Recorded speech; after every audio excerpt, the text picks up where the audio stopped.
రూపాయలు తీసుకుని నా అబాండ వేస్తున్నారు.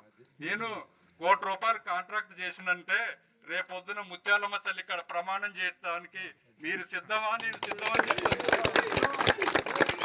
తప్పుడు మాటలు చెప్పి తప్పుడు వ్యవహారాలు చేస్తే నమ్మటానికి ఇక్కడ ఎవరు పిచ్చోళ్ళు లేరు, అంతా తెలియకల్లోళ్ళే. ఎవరు చరిత్ర ఏందో సోదరులకి తెలవందేం లేదు. నేను ఇంకొక మాట చెప్తున్న చేపల సొసైటీ సంఘ సభ్యులందరికీ, మీరు 6,000కి 6,500కి అమ్ముకునే చెరువుని నేను చేయబట్టి మీరు ఈ రోజు ₹10,500 ప్రతి సభ్యుడు తీసుకుంటున్నారంటే నేను చేసిన ఘనకార్యమని నేను గర్వంగా చెప్పుకుంటున్నా. నేను చేసిన నా పక్కన తిరిగే సైనికులు, ముదిరాజు యువకులు సైనికులు చేసిన గొప్పతనానికి మీకు ఈ రోజు ప్రతి కార్యకర్తకి ₹4,000 ఎక్కువ వస్తున్నాయంటే దానికి నేను కారణం.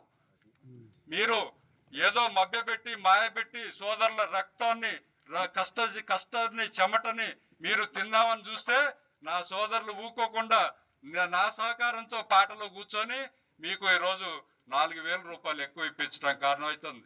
ఇది ఇంకా తక్కువే. మీకు 50 మంది ఇంకా 70 మంది సొసైటీ సభ్యులు ఎంతమంది చేరాలన్నా చేర్పించే బాధ్యత అతి త్వరలో నేను తీసుకుంటా. త్వరలో భవిష్యత్తులో 10 నుంచి 15 నుంచి ₹20,000 మీ ప్రతి సభ్యుడికి వాటా వచ్చే విధంగా నేను సహకారం మీకు అందిస్తా. ఈ దొంగ మాటలు మాయ మాటలు చెప్పే నాయకులతో నేను నమ్మొద్దు. ఎన్నో మంది ఎంతో పదవులు చేశారు, వారు ఏం చెప్పుకుంటున్నారు? నేను సర్పంచ్ చేసిన పీరియడ్లో ఈ పని చేసిందని మీరుతో ఎవరితో చెప్తున్నారా? వాళ్ళు నేను సర్పంచ్ చేసినా, నేను ఈ పని చేసినా నీ పోరురా అని చెప్తాడా? నేను ఎంపీపీ చేసిన ఇంత పని చేసిన నేను అని మీతో చెప్పుకుంటాడా? నేను చైర్మన్ చేసిన నలుగురు చైర్మన్లు చేసినాం, ఈ గొడిని డెవలప్ చేసినాం, ఇటుకపెట్ట పెట్టినా అని మనతో చెప్పుకుంటున్నారా? ఏం చెప్తున్నారు? ఏం చెప్పి ఓటు అడుగుతున్నారు? మీకు అందరికి సహాయం చేస్తాడు. వాళ్ళు ఉంటే మా రాజకీయ భవిష్యత్తు గల్లంత అయింది. వాళ్ళ ఇంట్లో కూర్చోబెట్టాలా? దయచేసి మాకు సహాయం చేయండి బాబు అని కాళ్ళ మీద పడుతున్నారు మీ మీద. ఒక అమాయక రైతు బిడ్డను తీసుకొచ్చి పడేది ఏదో ఇంకొక చౌదరి పడవచ్చు, జనరల్ సీట్లో ఇంకొక పెద్ద లీడర్లు పడవచ్చు. ఇంతమంది లీడర్లు ఆ అమాయక రైతు బిడ్డ మీద పడపోతే మీరు నిలబడొచ్చు కదా. మీకు ధైర్యం ఉంటే మీరు నిలబడొచ్చు కదా. మీకు ధైర్యం లేక ఒక అమాయకుని తీసి కాళ్ళ మీద పడేయటమేందయ్యా? ఒక ఎస్సీ మహిళను నేను పెట్టి కాళ్ళ మీద పడకుండా దండం పెట్టి ఓటు అడిగించుకున్న సందర్భం ఉంది.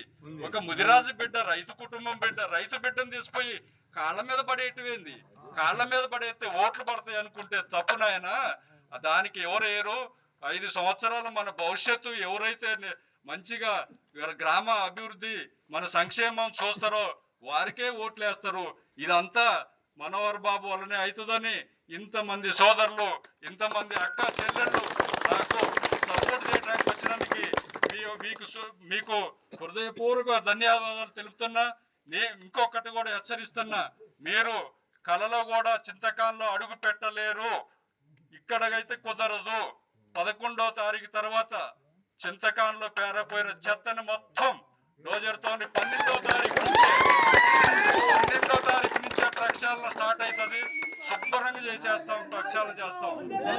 దయచేసి సోదరులారా మీరు ఒకటే గుర్తుపెట్టుకోండి, మన మెజారిటీ మన వార్డులు 1 నుంచి 10 దాకా మంచి మెజారిటీతో ఇక్కడ మోగిన దెబ్బ బట్టి విక్రమార్క గారి చెవున పడాలా? అప్పుడు తెలుస్తుంది ఇక్కడ ఉన్న నాయకులకి. విక్రమార్క బట్టి గారి సహకారంతో, నందినమ్మ గారి సహకారంతో నేను బట్టి గారికి అత్యంత విశ్వాసపాత్రుడు, అత్యంత ముఖ్యమైన వ్యక్తిగా నేను చెప్తున్నా. వీళ్ళు దొంగ మాటలు చెప్పి ఎనానమస్ కాకుండా చేసి నా మాయ మాటలు చెప్పి తిరుగుతున్నారు.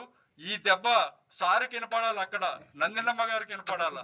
ఆ రకమైన తీర్పిస్తారని మీ నుంచి ఆశిస్తున్నా. నాకు గెలవటం, మీరు ఇంతమంది ఉన్న గెలవటం నాకు గొప్ప ఏం కాదు. గెలవటం కాదు నాకు కావాల్సింది. 10కి 10 వార్డులు నాకు అప్పచెప్పి అత్యధిక మెజార్టీతో మండలంలో హైయెస్ట్ మెజార్టీతో గెలిపిస్తారని మీ అందరికీ నమస్కారం చెప్తూ, ఈ 2 రోజులు కూడా వాళ్ళు ఎంత కవింపు చర్యలకి పాల్పడ్డా మీరు సమన్వయంతో పాటించి ప్రశాంత వాతావరణంలో ఎన్నిక చేసుకొని 11వ తారీఖు విజయోత్సవం జరుపుకొని 13, 14 తారీఖు మనం బ్రహ్మాండమైన వనభోజనాలకు పోయే కార్యక్రమం ఉండండి. పెద్ద పండగ చేసుకుంటాం మనం. ఈ చెత్త అంతా ఊడ్చుకపోద్ది, ప్రశాంతంగా బతుకుదాం మన అందరం. ఎవరు వ్యాపారాలు వాళ్ళు చేసుకోవచ్చు, ఎవరు వృత్తి వాళ్ళు చేసుకోవచ్చు. పంచాయతీకి ఒక రేట్ ఉండదు, ఇక్కడ పనికి ఒక రేట్ ఉండదు, కాంట్రాక్టర్లకి ఇక్కడ చొరబాటే ఉండదు. నేను కాంట్రాక్టర్నట, నేను నా ఊర్లోనే వర్కులు చేసుకుంటా. నాణ్యత కోసం నేను నా ఊర్లో వర్క్ చేస్తా. మండలం మొత్తం తిరిగి నేను వర్కులు చేయను. అక్కడ పొల్లు పెట్టి వర్గాలు చేసి వాళ్ళ వర్కులు తీసుకొని నేను చేసి బాగుపడలే. నేను ఉన్నదాన్ని తగ్గించుకుంటూ వచ్చిన నా ఆస్తిని మీరు ఏమీ లేకుండా కష్టజీవుల సొమ్ముతోని బతుకుతున్నారు. మీరు గుర్తుపెట్టుకోండి, ప్రజలు మామూలు వాళ్ళు కాదు, అత్యంత తెలియకల్లోళ్ళు. ఓటు ఎట్లా వేయాలో వాళ్ళకి బాగా తెలుసు. సోదరులారా గమనించుకోండి.